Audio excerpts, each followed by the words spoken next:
శోధన సహించువాడు ధన్యుడు. అతడు శోధనకు నిలిచినవాడై ప్రభు తన్ను ప్రేమించు వారికి వాగ్దానం చేసిన జీవకిరీటం పొందును. శోధనలు వస్తూ ఉంటాయి ఈ లోకంలో.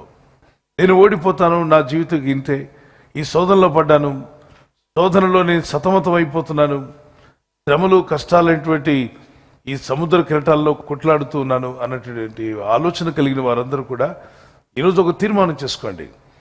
నా దేవుడు నన్ను జయించమంటున్నాడు.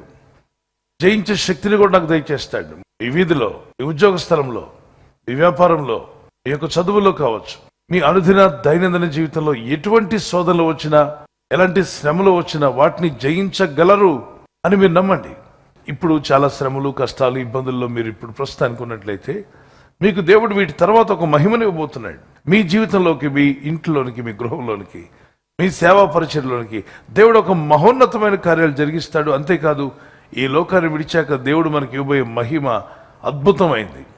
అనేక దూతల మధ్యలో మీ పేరు పిలిచి మిమ్మల్ని ప్రత్యేకపరిచి ఇలా రా నా కుమారుడు అని పిలిస్తే దూతలందరూ చూస్తుండగా, పరిశుద్ధులందరూ చూస్తుండగా ప్రభు తానే తన చేతులతో జీవక్రీటని మీ తలపై పెట్టినప్పుడు కలిగే ఆనందం ఇంత అంత కాదు. ఒక సహోదరి ఏడుస్తూ పాస్టర్ గారి దగ్గర అడిగింది, అయ్యా కుటుంబంతో వచ్చారు పాస్టర్ గారు, మాకు పెద్ద సమస్య వచ్చింది, భార్యాభర్తలు ఇద్దరు కూడా, ఈ సమస్యను మేము జయించలేము అని గుండె బాదుకుంటున్నాడు. ఆయన ధైర్యంగా ఉండండి, కృంగిపోకండి, మీరు జయిస్తారు కదా, నా మాట వినండి అంటే ఇంకెక్కడ జయిస్తామండి, ఇంత పెద్ద సమస్య, చాలా ఘోరమైన పరిస్థితిలో పడిపోయాం, ఇందులోనే మేము బయటపడలేము, ఇక మా జీవితాలు అయిపోయాయి అని ఏడుస్తుంటే ఒక మాట చెప్తాను, మీరు అర్జెంటుగా ఇంటికి వెళ్ళండి. ఆ ఇంటికి వెళ్ళి మీ బాబు పాపను కూర్చోబెట్టి మీకు జీవితంలో ఎన్ని సమస్యలు వచ్చాయి, ఎన్ని శోధనలు వచ్చాయి, ఎన్ని జయించారో మీకు తెలిసిన వాటిని రాయండి.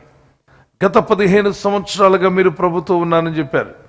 15 సంవత్సరాల్లో మీకు వచ్చిన అన్ని సమస్యలు రాసుకున్నాండి. మీ గత జీవితంలో ఏం చేశారు రాసుకున్నామంటే ఇంటికి వెళ్ళి త్వరగా అన్నీ రాసుకున్నారు. ఈ ప్రస్తుతం ఉన్న ఈ సమస్యను మనం జయిస్తామో లేదా అని చెప్తారట. మొత్తం రాశారు. రాస్తూ రాగా ఫలానా సమస్య వచ్చింది, దానిలో జయమిచ్చాడు. ఫలానా ప్రాబ్లం ఆ రోజు వచ్చింది, దానిలో జయమిచ్చాడు. 1988లో ఫలానా శోధన ఎదుర్కొన్నాం, దానిలో దేవుడు జయమిచ్చాడు. 91లో ఆ సమస్యను కూడా జయించాం. 95లో అది కూడా జయించాం, దేవుడు జయమిచ్చాడు. 97లో వచ్చిన శోధన, దాన్ని కూడా మనం జయించగలిగాం. 99లో వచ్చిన శోధన, దాన్ని కూడా జయించగలిగాం. 2005లో, 2007లో, 2010లో, 2014లో రాసుకున్న తర్వాత వాళ్ళు రాలేదు పాస్టర్ గారి దగ్గరికి.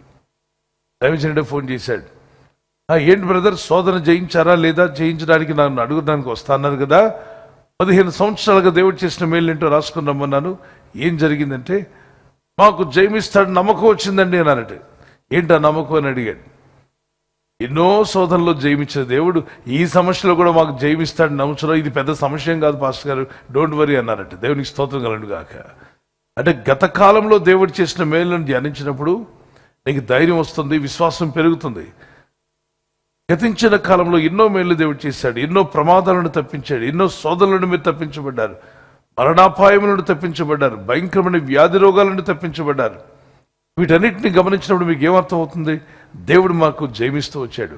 కాబట్టి ఇన్ని విషయాల్లో జయమిచ్చిన దేవుడు ఇప్పుడు ఎదుర్కొంటున్న ఈ శోధనలో కూడా మీకు ఏమిస్తాడు, జయమిస్తాడు. నమ్ముచున్నాను, నా దేవుడు నాకు తప్పక జయమిస్తాడు. శోధన కాలం నన్ను విడిచిపెట్టేవాడు కాదు, ఆయన నన్ను విడివాడు, ఎడబాయుడు.